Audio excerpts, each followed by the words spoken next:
오늘은 종료주일을 지나고 맞이하는 고난주간의 첫째 날 월요일입니다. 오늘 말씀은 골고다 언덕에 3개의 십자가가 세워졌다고 이야기를 합니다. 도대체 왜 십자가였을까? 스데반처럼 돌로 쳐 죽여도 되는데 거짓 증인 둘을 내세워서 우리가 스데반 저놈이 모세를 무시하는 것, 모세 오경을 무시하는 걸 우리가 들었다. 그리고 성전을 무시하는 것 우리가 들었다. 그래서 그냥 밖으로 끌어내서 돌로 쳐 죽인 거거든요. 예수님도 그래도 돼요. 왜? 종교적인 문제니까. 그런데 대제사장, 바리새인, 서기관, 율법학자 그리고 사내들인이 공모해서 예수를 종교법을 가지고 적용해서 예수를 돌로 쳐 죽였다가는 이 폭동이 일어날 것을 두려워했던 겁니다. 마태복음 26장 5절은 말하기를 밀란이 날까 하노니, 6월절에 많은 백성들이 예루살렘에 모였고 많은 백성들은 예수를 메시아, 유대의 왕, 정치적인 왕으로 알고 있는데, 만약에 우리가 종교법을 적용해서 스데반을 돌로 쳐 죽이는 것처럼 예수를 때려 죽였다는 이 폭동이 일어나면 성전이고 뭐고 남아나지 않을 테니까 이거 안 된다는 거예요. 그래서 찾아낸 것이 정치범으로 예수를 고발하는 겁니다. 예수가 유대의 왕이라 그랬다. 아니, 우리에겐 한 분 왕밖에 없다. 우리에게 왕은 로마 황제 가이사가 우리의 왕이고 우리의 주님인데, 예수 저놈이 사람들을 마음을 훔쳐서 이 폭동을, 반란을 일으켜서 그렇게 해서 이 유대를 로마 식민 통치에서 해방시키려고 한다. 그 정치범으로 예수를 고발을 한 거예요. 정치범으로 고발을 하게 되면 십자가형이 가능합니다. 로마 제국은 역사적 기록을 보면 애굽에서도 십자가형이 아수르, 그 다음에 바벨론, 바사제국, 헬라제국, 로마 제국까지 십자가형이 계속해서 내려져 왔는데, 대단히 고통스러운 형벌, 인류가 찾아낸 형벌 가운데 가장 잔인한 형벌이 십자가형이에요. 왜냐하면 참수형은 목을 잘라 죽이는 거잖아요. 짧아요. 돌에 맞아 죽는 투석형, 이것도 시간은 좀 걸리겠지만 이것도 1시간 이내면 목숨이 끊어져요. 그러나 십자가형은 달라요. 그냥 십자가에 매달아 놓고 못 박아 놓고 죽을 때까지 그냥 두는 거예요. 죽을 때까지. 길게는 보름, 더 길면 한 달까지도 숨이 끊어지지 않고 십자가에 의해서 하고서 사람이 느낄 수 있는 최대의 고통을 느끼게 하는 게 십자가형이에요. 역사적 기록에 의하면 로마 군인들은 십자가형을 선고받은 사람을 십자가에 매달 때 옷을 다 벗겼다 그래요. 왜? 극도의 수치감을 주기 위해서. 마지막 죽어가는 그 순간에 인간으로서의 최소한의 자존심과 자존감마저 다 무너뜨리는 형벌이 바로 십자가형이었습니다. 그러면 도대체 어떤 사람에게 십자가형을 로마 법정은 선고했을까요? 첫째가 로마 제국의 로마 황제에게 반란을 일으키는 사람들. 그리고 두 번째는 주인을 죽이고 도망친 노예가 잡혔을 때. 그리고 세 번째는 사람을 많이 죽인 아주 흉악무도한 살인범. 예수님은 정치적인 범죄, 로마 황제에게 반기를 들었다는 이유로 정치범으로 예수님을 십자가에 못 박습니다. 그런데 공교롭게 그날 3사람의 사형이 집행이 되는데, 예수 좌우에 2 행악자. 그러면 행악자가 뭐냐? 이 행악자가 누구냐라는 거예요. 누구 입장에서 행악자일까요? 로마 제국의 눈으로 볼 때 행악자예요. 일제시대 안중근 의사가 이토 히로부미를 총으로 꽝꽝 쏴서 죽였어요.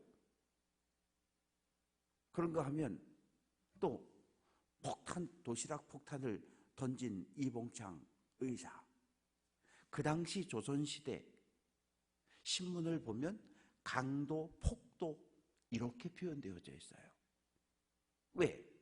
식민 통치를 받는 놈들이 일본 제국에 의해서 반기를 들었다는 거죠.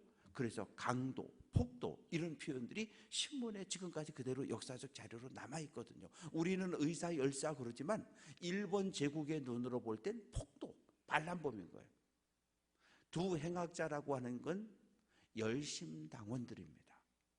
열심당원의 삶의 목표는 로마 제국을 유대 땅에서 쫓아내는 거예요. 그래서 요 소매에다가 한 50cm 정도 되는 단도를 숨기고 다니면서 로마 군인들에게 달려들고 로마 군인들에게 협력하는 헤롯 당원들, 그리고 삭개오나 마테와 같은 세리들, 이런 사람들을 보면 달려들어서 칼로 찔러 죽이고 도망치는 사람들, 이들이 잡힌 거예요. 그래서 똑같이 세 사람 모두가 뭐예요? 로마 제국의 반기를 들었던 행악자들인 거예요. 정치범들인 거예요. 그런데 예수님이 이 34절에서 아버지 저들을 사하여 주옵소서. 저들은 누굽니까? 지금 예수의 손목에, 예수의 발목에 못을 박은 사람들, 십자가를 세운 로마 군병들, 그리고 거기까지 올라와 있던 성전을 지키는 대제사장의 명령을 받는 성전 경비병들, 예수님을 십자가에 못 박고 살해한 그들을 위해서 예수님이 하늘 아버지께 기도하는 거예요. 저들의 죄를, 저들을 사하여 주옵소서. 자기들이 하는 것을 알지 못합니다. 로마 군인은 예수가 누구인지 아무 상관이 없어요. 그냥 총독 빌라도 상관의 명령에 의해서 십자가형을 집행하는 것뿐이에요. 예수님과 아무 감정도 없어요. 일면식도 없어요. 알지도 못해요. 그러나 군인이다 보니까 상관의 명령에 복종해서 그날 하필이면 재수 없는 날 예수님을 십자가에 못 박는 십자가형을 집행하는 로마 군인들, 그들이 바로 저들입니다.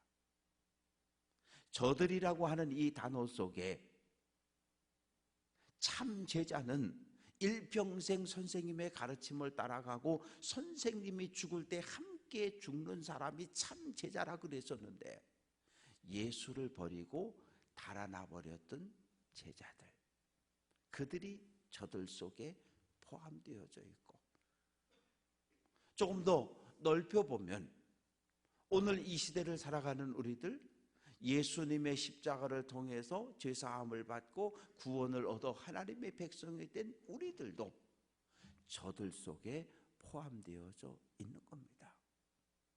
하늘 아버지께 저들의 죄를 사하여 달라고 예수님께서 용서의 기도를 하셨어요. 그런데 모여든 사람들 가운데 예수를 비웃고 조롱하는 무리들이 있습니다.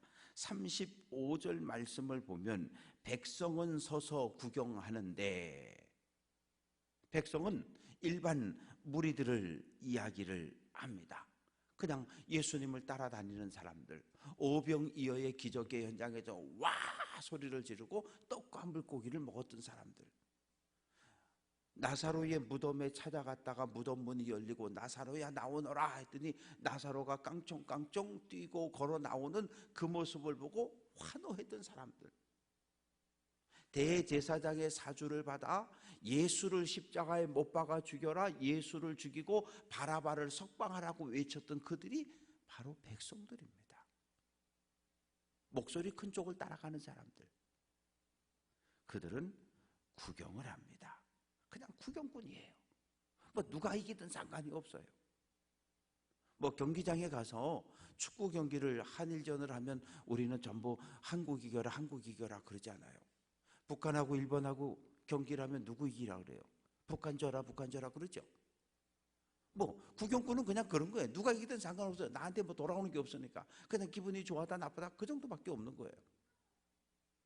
구경꾼들, 그들은, 백성들은 구경하고 관리들은 비웃어. 여기서 말하는 관리라고 하는 것은 유대교 종교 지도자들을 이야기하는 거예요. 바리새인, 서기관, 율법학자, 사두개인, 유대교를 구성하고 있는 지도자들이 그 당시엔 관리였어요. 그들은 비웃습니다. 비웃는다는 얘기는 실실 웃고 비난한다, 조롱한다 그런 의미입니다. 예수 저놈이 남은 구원하였지만, 야 예수, 만일 하나님이 택한 자 그리스도 구원자면 너 자신도 구원해봐라. 너도 십자가에서 내려와봐라. 병을 고치고 죽은 자를 살리고 남은 많이 구원하였는데 너 십자가에서 네가 하나님의 아들이면 너 내려와라. 너를 구원해라. 이러면서 비웃고 있습니다. 또 한 부류가 등장하지요. 36절입니다. 군인들도 희롱하면서 나와. 군인들도, 로마 병사들도, 성전 경비병들도 예수님을 희롱합니다. 뭐라고 희롱합니까? 35절하고 똑같아요. 37절. 내가 만일 유대인의 왕이면, 내가 만일 그리스도면, 내가 만일 주님이면 내가 너를 구원하라고 비웃고 조롱합니다. 예수님 십자가 이 위에, 머리 위에 유대인의 왕이라는 제목이 쓰여져 있습니다. 십자가형을 선고받는 사람은 반드시 골고다 언덕까지, 사형장까지 갈 때 자기의 제목이 쓰여진 죄패를 가슴에다가 이렇게 여기다가 착 붙이고, 이렇게 여기다 붙이고 가는 거거든요. 그거 떼가지고 이제 십자가에다 꽝꽝꽝 못을 박아놨는데 유대인의 왕이다. 그래서 예수님은 정치범으로, 유대인의 왕으로, 로마 황제에게 반란을 일으킨 정치범으로 십자가형을 선고받게 됩니다. 예수에게 입에 주었던 것이 신포도주입니다. 이 신포도주라고 하는 건 발효가 너무 지나쳤다는 얘기죠. 그래서 평상시 같으면 마실 수 없는 포도주. 그런데 이 십자가형을 집행하는 사람들이 자기들이 눈으로 볼 때도 십자가에 못 박아 놓으면 고통이 너무 극심하니까. 왜냐하면 이 손목을 한번 보셔요. 이 손목엔 어깨 쪽에서 손목으로 내려가 손가락으로 뻗어 있는 모든 신경다발이, 신경이 지나가는 곳이 여기 손목이에요. 신경 한 가닥만 손상을 입어도 우리는 아파가지고 견디지 못해요. 그런데 신경 다발이 지나가는 이 양쪽 손목에 대못을 받고, 그리고 발목도, 발목으로, 발가락으로 내려가는 모든 신경이, 무릎 장단지로 올라오는 모든 신경이 모여 있는 곳이 발목인데 그 발목에다가 못을 박은 거예요.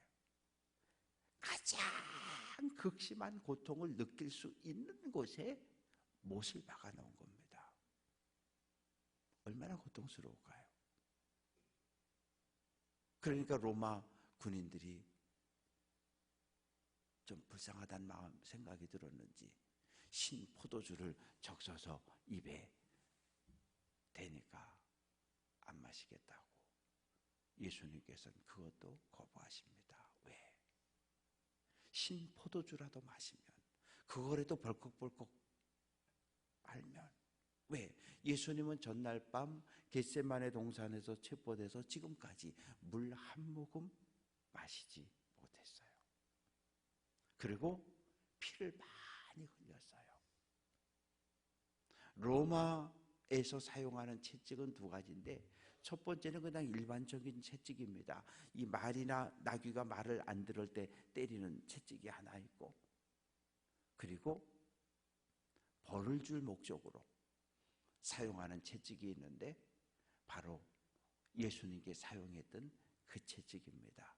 39가닥을 가죽을 꼬아서 만들었는데, 십자가형을 선고받은 사람에게 때리는 채찍은 쇠구슬, 쇠조각, 동물의 뼈를 그 채찍에다가 박아서 엮어 놓은 거예요.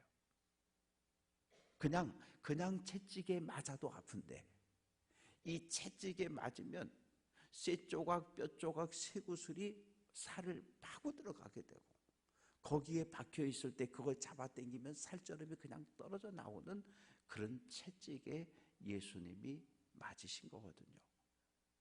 물은 마시지 못했죠. 피는 많이 흘렸죠. 거의 정신을 잃어버릴 정도로. 그 상태에서 예수님은 십자가에 못 박히게 된 겁니다. 포도주를 마셨더라고 한다면 그 술기운 때문에 조금이라도 통증을 감할 수 있었는데, 예수님은 그것마저 포기를 하십니다. 어떻게 용서할 수 있을까요? 우리는 믿음의 길을 걸어가면서 수많은 사람들과 어울려 삽니다. 가족들과 함께 가정에서 어울려 살고요. 천국까지 같이 가자며 손잡고 함께 믿음의 길을 걸어가는 수많은 성도들과 함께 예배하고 찬양하고 믿음의 길을 걸어갑니다. 나에게 상처 준 사람이 있어요. 나에게 상처 준 사람의 얼굴, 표정, 목소리 못 잊어요. 내가 상처 준 사람이 있어요. 내가 마음속에 상처를 받고 살아가는 것처럼 상대방도 마음의 상처를 받고 살아갈 텐데, 우리는 참 희한해요. 나에게 상처 준 사람은 기억해도 내가 누군가에게 상처를 주었다라고는 생각하지 않고 살아요. 나에게 상처를 준 사람만 기억하지, 그 사람을 생각하면 화가 나고 얼굴이 붉어지고 말을 해도 도전적으로 분노를 담아서 감정을 표현하며 말을 하지만, 나는 누군가에게 절대로 상처를 준 적이 없다라고 착각하며 살아요. 그러지 않아요. 누군가 나에게 상처를 준 사람이 있고, 나도 누군가에게 상처를 주었어요. 인정하지 않을 뿐, 깨닫지 못할 뿐이죠. 스데반이 마지막 돌에 맞아 죽어가며 외친 기도가 있습니다. 사도행전 7장 60절, 무릎을 꿇고 크게 불러 이르되 주여 이 죄를 그들에게 돌리지 마옵소서. 지금 나에게 돌을 던져 내 생명을 끊는 저들에게 이 죄를 돌리지 말아달라는 거예요. 이게 어떻게 가능합니까? 나에게 상처 준 사람, 나 한 대 때린 사람 만나면 2대 때리고 3대 때리고 4대는 때려야 될 것 같은데 어떻게 용서가 되냐고요. 불가능하죠. 불가능해요. 이 불가능한 용서를 누가? 예수님께서 십자가에서 행하셨고, 예수를 믿는 스데반이, 예수님을 주님으로 고백했던 스데반이 동일한 용서를 선언을 합니다. 인간적인 방법, 인간적인 마음, 인간적인 생각 불가능해요. 예수의 마음, 예수의 심장을 품을 때 나에게 상처 준 사람을 용서할 수 있고, 권사님, 목사님 잘못했어요. 그런다고 풀려지면 얼마나 좋겠어요. 그렇게 하지도 않지만, 진정한 용서, 진정한 사랑은 위로부터, 하늘로부터 임하는 것임을 오늘 우리는 예수님과 스데반의 죽음을 통해 깨닫고 발견하게 됩니다. 이제 우리 차례예요. 이제 우리 차례입니다. 과거에 발목이 잡히면 우리는 앞으로 갈 수가 없어요.